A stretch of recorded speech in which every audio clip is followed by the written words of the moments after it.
Hey y'all, welcome back to my channel. I know I've been gone for a while, but it's for good reason. So I did a thing. I moved from New York City and I bought a house in Atlanta. Today I'm gonna tell you all about my decision to leave New York City. I'm gonna tell you how I prepared to become a homeowner, and also I'm gonna walk you through my entire home buying process. Okay, so how did I get to this point of becoming a homeowner? First, it required a lot of sacrifice. So when I moved from North Carolina back to New York City, it was to pursue a career in healthcare marketing. And that was in 2018. And I decided then that I'm gonna stay with family because I wanted to buy a house in 2020. So I had my eyes on the prize. I'm like, okay, I'm going to buy my house in 2020.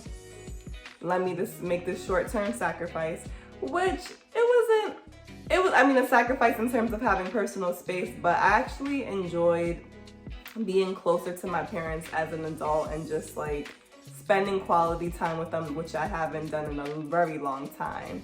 Another thing I did, I had a dedicated savings account towards this very large goal of buying a home, and I highly recommend high yield savings accounts. My favorite is Marcus by Goldman Sachs. They have the best rates out there to grow your money fast. Highly recommend that everyone take some sort of Homebuyer Education course, just so you can get a feel of where you are in the process, how ready are you, what you need to do to get ready. All that information is better to know sooner than later, even if you don't plan on buying a home this year and maybe down the line. Just it's good to have that information in the back of your head. I highly recommend the Framework Homebuyer Education course. This is an online course and I love the way that they presented the information. It was so digestible. It was fun to look at. I'm gonna link that below because I think everyone should take that course. I had to take it for my loan product. It was a requirement. Also, look for different home buying courses in your local area because they tend to tell you about different programs and stuff, so it's more tailored. Once I knew I was ready to buy, it was time for me to work with realtors and begin my housing search. So you're probably wondering, well, why Atlanta, right? Moving back to New York City was definitely always a temporary move for me. I'm a city girl at heart, like Harlem, I love it. But I love the South as well, and I always saw myself settling in the South. So the plan was to either move to North Carolina, where y'all know I went to grad school there, so the Raleigh-Durham area, or go to Atlanta. And although I never lived in Atlanta, I have visited several times over the past few years, and I have a lot of great, close friends of mine that live there. I received an amazing job offer for Atlanta in public health because that's another thing. I wanted to get back into traditional public health. Then I was like, okay, that solidified me moving to Atlanta, so everything was aligning. When I accepted my job offer, it was under the condition that I would eventually move to Atlanta once we transition back into the office. So we're still not in the office, but I just was ready for a change. I was ready for space. I decided to leave New York despite still working from home.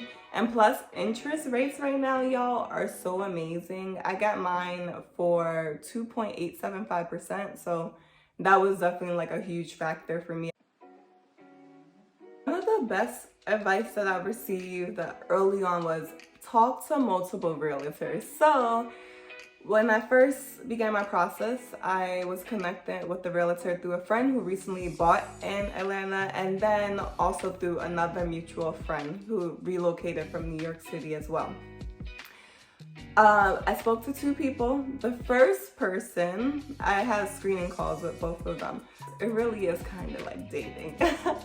So the first person I spoke to, he sold over 700 homes, very familiar with this Atlanta real estate. We spoke for about 2 hours. So it was a good call because he was really able to help me narrow down my neighborhood list. So the second realtor I spoke with was Chelsea Perry, who is amazing, and actually she became I went through with Chelsea because I had that conversation with the first realtor. I had a clear idea of like what I wanted, neighborhoods, etc. And I gave that to Chelsea, and she gave me a list of, she has this program where she can send me houses, this portal.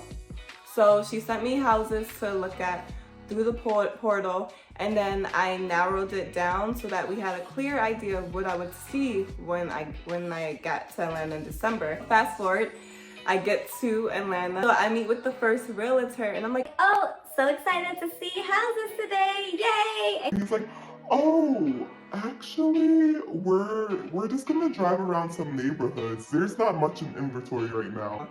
And I'm like, excuse me? I did not fly from New York City to just drive around neighborhoods. Like, no, I actually need to see houses. I need to feel it. That was really frustrating, and that's why I'm so happy that I ended up having another realtor lined up, because Chelsea came correct when she came to pick me up. Gave me a folder with all the houses listed, the times we were gonna see them, the comps, everything, and gave me a pen so I could write notes. So detailed. I appreciate that. When you're looking for a realtor, you really want to buy with this person, because you're gonna spend a lot of time with this person, and you want them to understand you and not rush things. So the first person, I felt like he got too comfortable too soon. He just assumed that he knew me so well, but I'm like, first of all, we only saw 2 homes. There's no way you really have a solid understanding of the type of things I want. I just felt way more comfortable and confident in Chelsea and her approach. So not only is she a realtor, but she also she has her investment properties as well. So she understands buying in a place that is gonna appreciate in value. So that was important to me. And also that she comes from a family of builders and contractors, so she just gets home. So certain things that she can point out that I probably would never have noticed. One thing you should do before looking at houses with your realtor is get a pre-approval letter from lenders. And so each realtor, they tend to work with different lenders. So what I did, I got pre-approval letters from their lenders, but also from a few others, because it's good. You definitely want to get multiple, because then you can negotiate. I ended up going with a conventional loan with 3% down at that 8.75% rate. But I did qualify for a down payment assistance program. I ended up not doing that because the market right now is very aggressive in Atlanta. It's definitely a seller's market. So a lot of the times the sellers, they don't want to, basically people who are on a down payment assistance program, they may not be prioritized. So if you're in a rush, which my house that I ended up buying, it's beautiful. And I knew that I needed to get in quick, and I don't want anything taken that away from me. So that's why I decided to do a conventional loan so that they can even consider my offer. It's important to have a wish list when you are entering the home buying process. So for me, I really wanted something modern looking, something move-in ready, ideally 3 to 4 bedrooms, 2 and 2.5 bathrooms, and more than adequate closet space. I need a big closet. I have a lot of clothes. Those were my kind of like non-negotiables. Originally, I thought I was gonna go for a townhome because I just heard that it's less maintenance, because you have a homeowners association that takes care of the exterior of the property.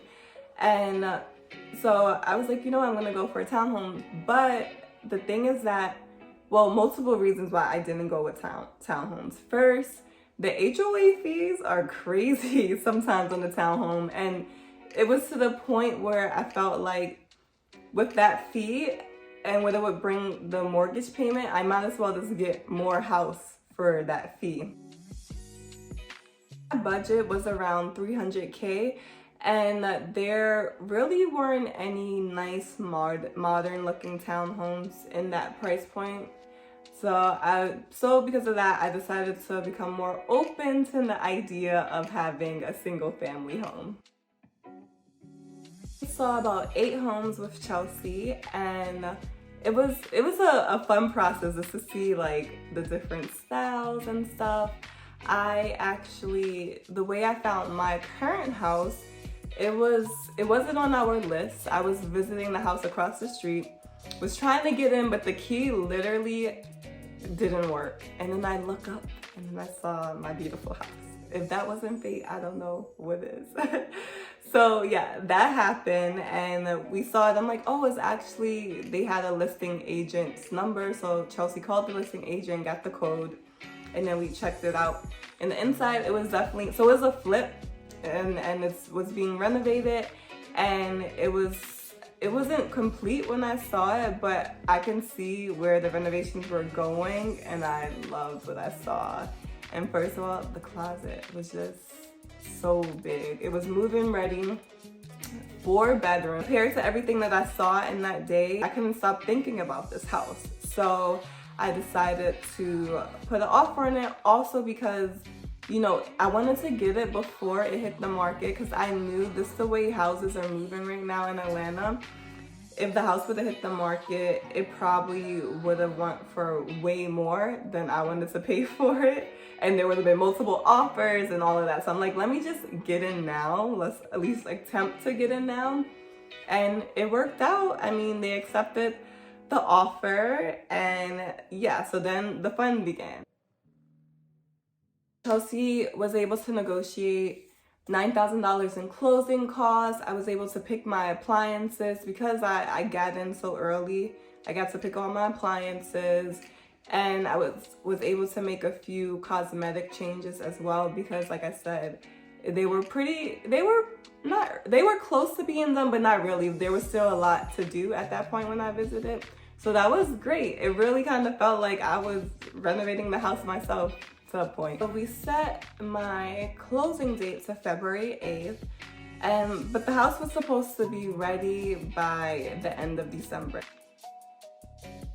To Chelsea almost every day, and she came to visit the house often. We FaceTime each other. She was walking me through the progress. Each time she would go, we noticed that it was little progress being made. So Chelsea will reach out to the listing agent. The listing agent, you know, said, oh, it's gonna be done by XYZ date. There was just always something messing up the timeline of the renovations. The biggest annoyance was when they said it's gonna be done by inspection date in January.